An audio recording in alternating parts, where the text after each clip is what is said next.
ما أريد من هذا الشعب إلا أن يزيد في الحمد والشكر إلى الله عز وجل، ويزيد من محبة الوطن،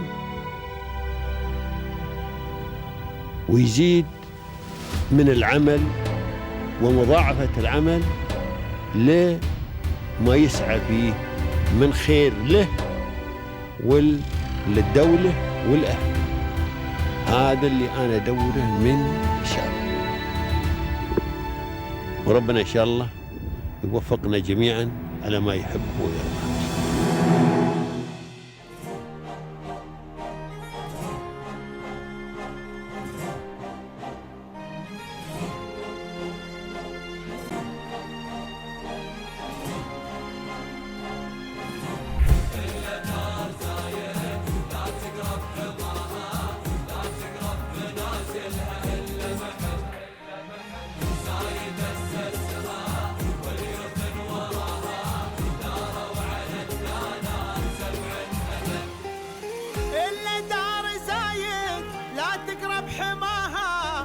تقرب منازلها إلا محب زايد أسسها واليوث وراها داروا على.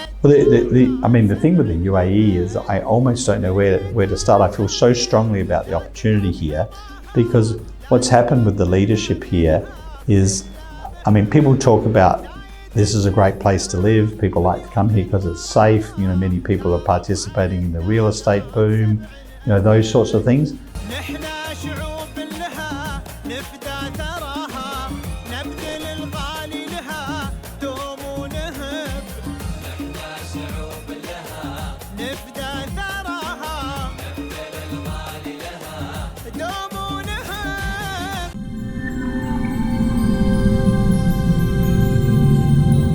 Dear audience, welcome to Pearls of Union. In this program, we shed light on inspiring figures who have turned challenges into opportunities and dreams into achievements.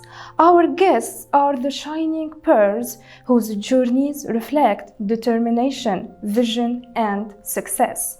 Today, we meet another remarkable personality whose story will inspire us all. Please join me in welcoming Mr. Michael Gale, the Group CEO of the Entrepreneurs Group. Welcome, Mr. Thank you for joining us today. Thank you very much for having me today. Thank you. It is our pleasure. Well, the audience need to dive deep into your successful journey and need more details about your career. So please, sir, in the beginning, can you tell us about the turning points in your academic and professional journey? I think that the key thing to remember about success is it's all based on learning. And generally, in my experience, people don't learn anything from when they're successful. They only learn from when they fail.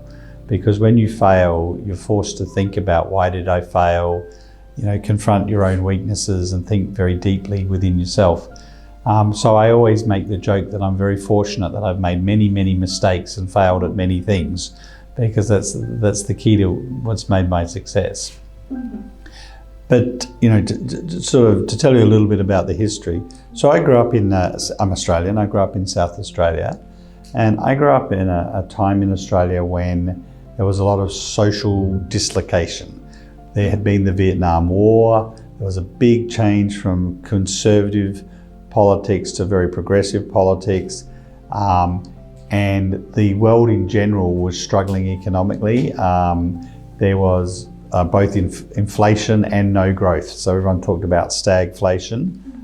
So when I was a teenager and looking to enter the workforce, interest rates in Australia, you know, for mortgages were like 25, 26%. So, you know, people complain now when they're like 6 or 8 or 10, but, you know, it was 26%. There was huge unemployment, and for young people, there was record unemployment. So most of the people that I went to school with were like, you know, what are we going to do? How do you get a career? And it was a small country too, and I was in a city of 1 million people. What I actually decided to do was to go into business. So I never went to university. I left high school and I went into business, and I went into the businesses that I could get into. But because, you know, I was young, My mother was a very famous university professor, but not a lot of money being a university professor. My father was, we are Christian, and he was a minister in the Christian church. I come from a long line of people in the church, so there's no money there either. So, and so to go into business, the problem is you need capital to get started, and I had no capital. So I had to borrow the money from, the bank, but because I was young, they would only lend me a little bit of money. So I had to go to like many different banks and borrow, I'm talking about like $1,000 from 5 banks each, right? So I had to find businesses that you could do without a lot of capital. So I went into businesses where you could buy and sell things and act, like as a broker or an agent. So that's how I began my career. So I had my first business in 1977. Buying and selling radios, because at the time people were using what was called citizen band radios. So it was very much so that's how I actually got started, and then everything I did started from that kind of a role. Yeah, so it was a tough journey actually. Let's talk more details about the challenges and the obstacles that you have faced during your career, and how have you turned them into opportunities for growth? I think, the hard thing about starting out in business, particularly when you're young, is that no one believes you can do it, right? So the only person who believes in you is yourself. And actually, that's the only person that matters. If you believe in yourself, you can do anything. But you're surrounded by more people will tell you you can't do something than will tell you you can. So if you listen to everybody else, what you'll learn is you can't do anything. So you're best to listen to yourself. But the key is then having mentors. So, as I developed in business, I got into, I owned a bookstore, an educational bookstore. And then that's how I got into the software industry. And getting into the computer and the IT industry was my big break. And basically what happened along the way, each different business I did, I would sell the business and start another one, and I made a little bit more money each time.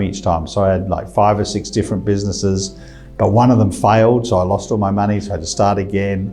But as I grew the businesses, I always looked for people who were older and more experienced. I always look for mentors, which is why I do a lot to mentor young people today, because there's just a few significant people who come along in your life who believe that you can do it and help you, and usually don't ask anything in return. Just, they want to help you. So that was, but when you're young and you're not very successful and you don't know what you're doing, you're kind of shy to ask people because you're embarrassed that you don't know what to do, and you think they're going to think, you're silly because you don't know what you're doing. So it took me a long time to have the courage to ask people. And because in my family, no one was in business, right? So I didn't have people in my family I could ask. So I had to ask strangers for help. And so it was very, very difficult to get over. It's like when you learn another language and you only have a certain number of words, so you're too shy to talk in front of people, but you can understand what they say. Whereas learning business or learning any profession in life is like that. If you don't, you have to overcome the shyness and start to ask for help. So that's what I did, was ask lots and lots and lots of people for help. And I was surprised how many people would help me. So you kept asking help. As you have mentioned, sir, we need mentors and supporters in our life. Actually, no success is ever built alone. So who have supported you and encouraged you along the way? Yeah, so I had some significant early mentors, but I think the big change was when I got into the computer industry, personal computers were new and not many people were selling them. So because it was new, and so more established business people thought computers were a small thing. So I was able to build a very big business. And that's when I first started doing business outside of Australia. So I built a very large distribution business across Asia, which I sold. And then I got into distributing some software. And that led me with a group of other people. We put some different companies together and we created a company called Macromedia, which created a software called, most people know Macromedia because some years ago they had a product called Flash, which let you have animation. So billions of devices in the world, computers, phones had that. And Macromedia went public a long time ago in 1993, and then Adobe bought it. So in that journey, I moved to Silicon Valley. And that was like an incredibly different journey, because Americans have a completely different view of doing things. And so, you know, one of the things that happened to me early when I was there is I met a guy called Jim Abair, who was one of the early, he was 10 years older than me. And he had been at a company called Data General, which along with IBM was one of the big original computer companies. And he was in Silicon Valley working for Sun Microsystems, which at the time was a very big computer company. And he and I met completely by chance. And you know, we were both at a conference in Chicago, and we're coming back from the conference in a bus that was going to all the hotels, and the bus broke down. And so we ended up talking to one another. It was completely random. And then what happened was that he knew so many different people in Silicon Valley, and he and I started to do this thing where every Wednesday morning we would go to a diner at 6 a.m. and have breakfast. Then I would go to my office in the city, and he would drive down to the Sun office. And through that one man, I then met, he got me on some boards, I met all the senior management at Sun, I got just so much business. And later on, you know, I started a venture capital company in Silicon Valley, and we were very successful during the dot-com boom. But one of the things that one of my co-founders did was, what she did was she had a look at where all our business came from, and we discovered that a third of the business that came in had been referred to us because of a connection with this one guy, Jim Abair. And the other was a guy called Steve Tolchin, who was a very famous entrepreneur who, again, we had met just randomly. And so we built this huge business. It was very successful, but it was just a few key people. And that really made me think it only takes a few key people. But the thing with a few key people is, and this is like when companies have partnerships with other companies, what is it you can do for them? Like, you have to become a friend of people, and you can't just be asking mentors and people to help you and build your business or invest in your business. And both those gentlemen actually invested a lot of money in my business. I didn't ask them to, they just did, because they built a relationship with us. But the key is asking for the help. And people will help you, but you also have to think about what is it that you can do for the other people. And you know, and I used to say this a lot in Silicon Valley, is people would come to us and say, I want to have a partnership with Apple or with Google or with, you know, these sorts of things. And they could always explain, well, if Apple took my software and put it on every phone, that would be great for me. And my question would be, but what's in it for Apple? Other than why would Apple pay attention to you? But what's surprising is if you think about value, you can always help somebody else. You know, and so if you meet people, you're very open, you tell people the help you need, and you're honest. And you're not ashamed to say, I've made a mistake, or I don't have any money, or I don't know what I'm doing, help me. Surprising how some people are arrogant and they won't help you, they think you're an idiot. But a lot of people will help you, they really will help if you ask and if you're honest and you show your weakness. A lot of people feel like if I show my weakness, people will take advantage of it. Actually, most people are kind and want to help other people. You know, that thing, if you're pushing in the traffic in the car and you don't make eye contact with the other person, they never let you in. If you look and smile at somebody, they nearly always let you in, right? People are actually programmed to be kind, but you have to show kindness and you have to ask for it. And as I say, I had these two people, and you know, one other gentleman that's very important to me. It's a guy called Michael Moritz, who's an English gentleman who went to work in Silicon Valley as a journalist and became one of the top venture capitalists in Silicon Valley. And he was always prepared to help me, I think because I also came from outside of America, and, you know, on what to do and ideas and so on. So just surprisingly, you don't need thousands of people to believe in you. You just need a few. And that also gives you confidence. Yeah, and we should ask for help. Always ask for help. Always ask for help. And I think, and for me, when I first went to America, it was very, very difficult because the culture that I grew up in, if you needed help, you wouldn't say. If you didn't have money, you would always pretend that you did. Like, people would be, you know, not able to pay for their car, but they'd be driving a nice car. They wouldn't want to admit to anyone they were in trouble. In America, it was like, it's just business. People, people would tell me their situation and that their company had enough money to pay people for another 2 weeks and then they were going to go bankrupt. No one where I grew up would ever, or in England or anywhere else, would admit that. But when they did that, lots of people that would be terrible and I'll help you, and they would get money, So, I think it's not just asking for help, it's being open and honest about your situation. And again, I think most people feel like that's a display of weakness and that can end up badly, but it's not. Not with most people. Most people are much kinder and nicer and more helpful if you assume they are. If you give people the credit, and then the other thing again that I always say is you just have to be open to all sorts of people. I have a rule that every single day of my life, I talk to a random person that I have no connection to, that I know nothing about, right? And sometimes you regret talking to them because then they talk too much to you and you're whatever. But so I talk to people in elevators. I always talk to the people that park my car. I always talk to someone that's standing in line to get on the plane with me, or someone at a store, or I try and make a personal connection with someone I don't know. Now, not everybody likes you doing that. Some people, they think it's a bit odd. But there are so many people that I've learnt from or know who just happen to be, for a moment in time, in the same space as me, and I made a connection with them. And some of those people go on becoming connections for life. So you have to be open to people, and people from a lot of different cultures, people that are different to you. And that can be hard sometimes. No, so let's focus more details on the venture. You know that every successful venture needs strong leadership and a clear vision. So as the group CEO of the Entrepreneurs Group, how has your leadership shaped the company's direction and its role in empowering entrepreneurs globally? I'm the leader, so I think I do a fantastic job.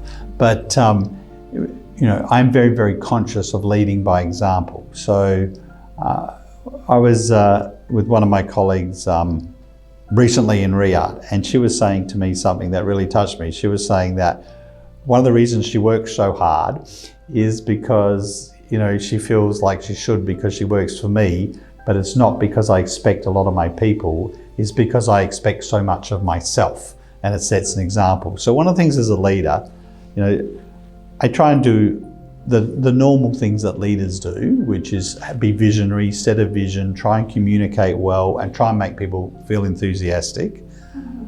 I try very hard to get stakeholder alignment so that everybody in the business, and it's not just the people that work in the business, it's the shareholders, it's the customers, it's the suppliers. In places like this, we get a lot of support from the government. The government, the whole ecosystem that we work in, you have to make sure that everybody understands the goals and everybody's aligned and everybody feels like if our business wins, they win. So that's the biggest job of a leader, is stakeholder alignment. When you don't have stakeholder alignment is where you have unhappy customers or employees that don't want to come to work, or you get conflict with government or the press or things like that. So stakeholder alignment is very important. And then as a leader, you should never ask somebody to do anything that you wouldn't do yourself, or to work harder than you do yourself.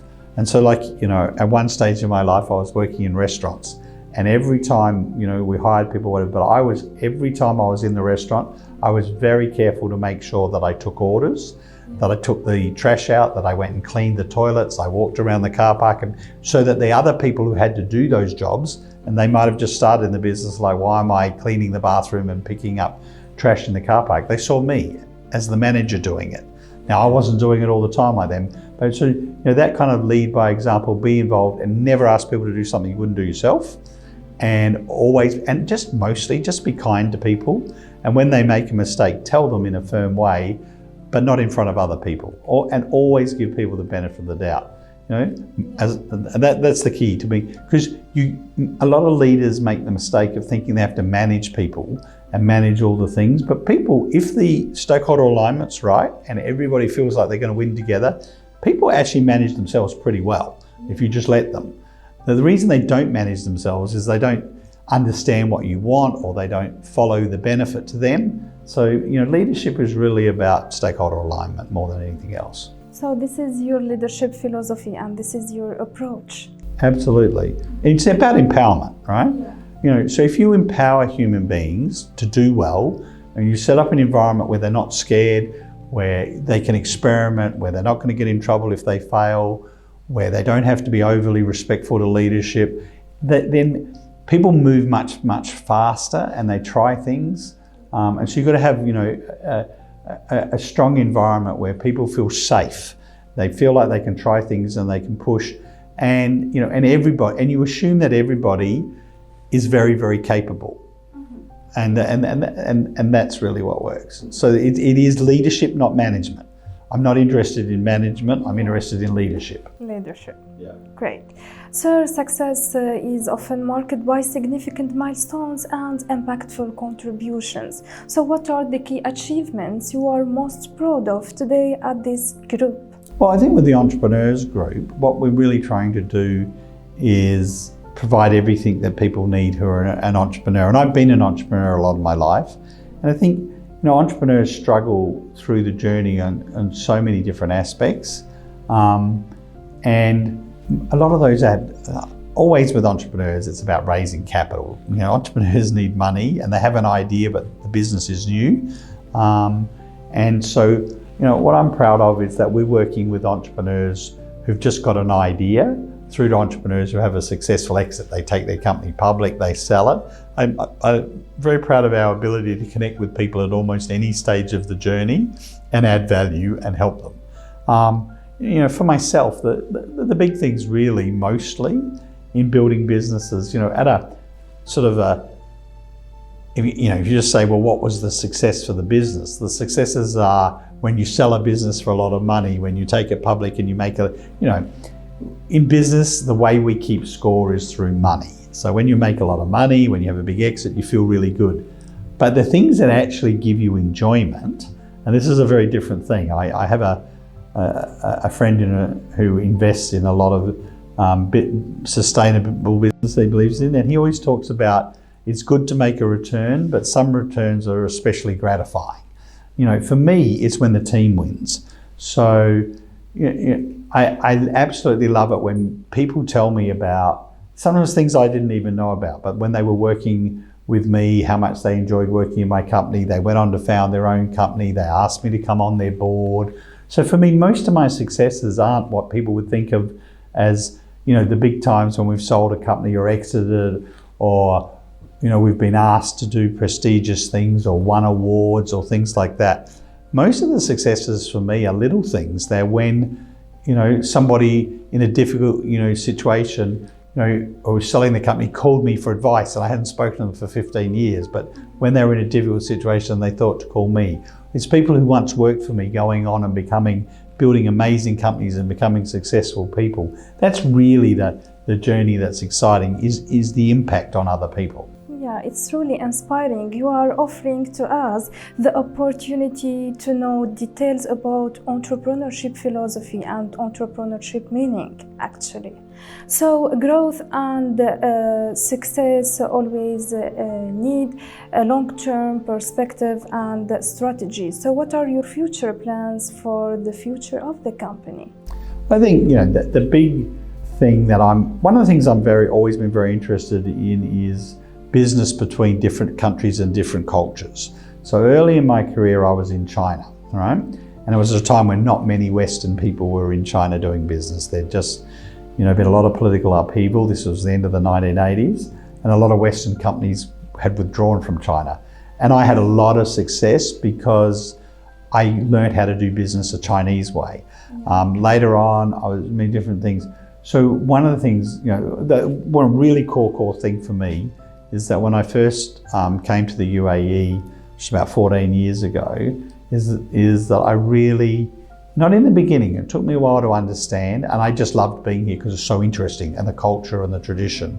But over time, I could see that the world was changing a great deal, and that what the leadership here were doing was creating, an environment where people from all over would come and do business. So my big focus right now is leveraging the opportunity of being based in Abu Dhabi to do business with so many different cultures. And there's, what we think of as arbitrage, where someone has an idea or a product in one place and they don't have it in the other place. And they should just be able to translate from one country to another or from one type of business. But large businesses can never do business with small businesses. They just don't work well together. So there's always a role for someone to sit between. So mostly at the moment, we're very, very focused on how the world is changing very quickly and what does that mean for entrepreneurs. And so, early in my career, I left Australia because there wasn't enough capital. No one was making success, in technology, in my field, high growth companies, they were all in America, right?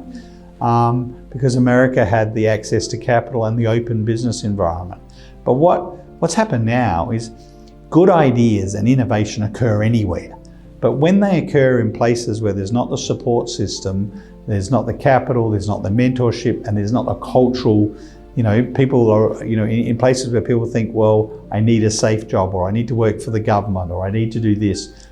Lots of people have ideas, but no one around them encourages them. So my interest now is taking a lot of what I've learned, particularly in the US and, but in other, Western nations that have developed a lot of entrepreneurship, and translating that, obviously, across the Middle East, but across Africa and Asia. And I'm really interested in countries that have large youthful populations, but that don't have the access, that don't even dare to dream what they could do. But there's, most of the young people in the world, live in places like Asia and Africa. They don't live in the West. So many of the ideas, but they're disconnected. So I think the big thing for our growth going forward is leveraging the fact that we're based in Abu Dhabi, and really, focusing on entrepreneurs that need, and a lot of those entrepreneurs will come here because it's a good place to come. So, but it's how do we welcome them? How do we make it easy for them? How do we build the support systems so that this is the natural hub? So I think that's the core focus for us is, being part of the ecosystem in the UAE to help, with entrepreneurs and encouraging entrepreneurs from everywhere, but particularly from places that don't have the resources to come here and build their businesses here. And then we will be successful. So these are your goals that you are aiming to achieve. We want to bring lots and lots of companies from other places to Abu Dhabi and help them grow. And we also want to help, more, we see a lot of Emiratis with very, very good ideas, but they haven't also been exposed so much to doing startups, those sorts of things. And there's a lot of government initiatives for that. We want to really be supportive and help. One of the things I would love to do is be part of, not just bringing other people here, but helping a lot of young Emiratis build businesses. Because, again, as the economy matures and diversifies here, we need a lot of young Emiratis to build business. And unlike other people who may come here and leave again, the Emiratis are here. So it's important to build with them. So that's the other thing I'm very focused on is how can we get, more and more Emiratis involved, with building businesses with us. Wish you more success, sir, and wish you all the best. So, as a visionary leader and as an ambitious leader, what words of encouragement or guidance you would like to convey through our episode to the new generation? Well, what I would generally say is just never, ever give up. I talked a little bit about it, but, I've been through a great deal of adversity in my life. And what I've discovered is that, it's sort of only finished if you let it be finished. It's surprising what you can recover from. And sometimes you just have to keep going, never give up. Find people around you that can help you. Find mentors, ask for help. Tell people, don't be scared of your weaknesses. Wear them with pride and say, this is what I don't know, this is where I made a mistake, and ask for help. People will help you. People are good. Thank you for your inspiring words. So, as we come to the end of our episode, I would like to invite you to share a message of appreciation and gratitude to the UAE and its rulers. Well, the thing with the UAE is I almost don't know where to start. I feel so strongly about the opportunity here because what's happened with the leadership here is, people talk about this is a great place to live. People like to come here because it's safe. Many people are participating in the real estate boom, those sorts of things. But I think, the key for us that we've found about being here is that they've done such a good job of being politically neutral and, being excited. And it is just a great place to be. And for us, for business, the focus of capital, Abu Dhabi, has this slogan about being the capital of capital. We absolutely believe in that. and it just wouldn't be possible. So I am so grateful to be building my business here because of the environment that's been created, and everybody in the world is coming here now, and we're here. It's fantastic. Thank you so much, sir, for sharing your inspiring story. Thank you for being a part of our program. It was my pleasure talking with you today. Wish you all the best. Thank you so much for having me. We would like to sincerely thank our distinguished guest for this valuable discussion. We hope this episode has provided you with new insights and inspiration. Stay tuned for upcoming episodes for more enlightening conversations, and goodbye.